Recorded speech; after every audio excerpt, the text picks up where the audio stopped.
রাগান্বিত হলে রাসূল সাল্লাল্লাহু আলাইহি ওয়াসাল্লাম কি পড়তে আদেশ দিয়েছেন? ক সূরা ফাতিহা, খ দরুদ ইব্রাহিম, গ আউযু বিল্লাহি মিনাশ শাইতানির রাজিম, ঘ বিসমিল্লাহির রহমানির রহিম। রেগে গেলে কি করতে হবে?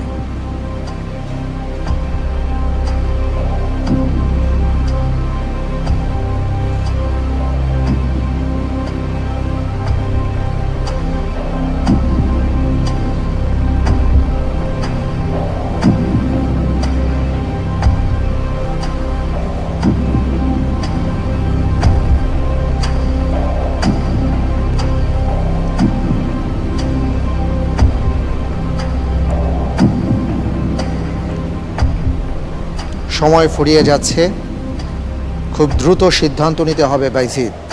যে উত্তর হবে গ আউযু বিল্লাহি মিনাশ শাইতানির রাজিম। ফ্রিজ করে দেব? জি। ঠিক তো, ফ্রিজ করে দেয়া হোক গ আউযু বিল্লাহি মিনাশ শাইতানির রাজিম। আপনি 4 নম্বর প্রশ্নের উত্তরে বলেছেন যে কেউ রেগে গেলে আউযু বিল্লাহ পড়তে হবে। আমি দেখতে পাচ্ছি যে আপনার উত্তরটি সঠিক হয়েছে।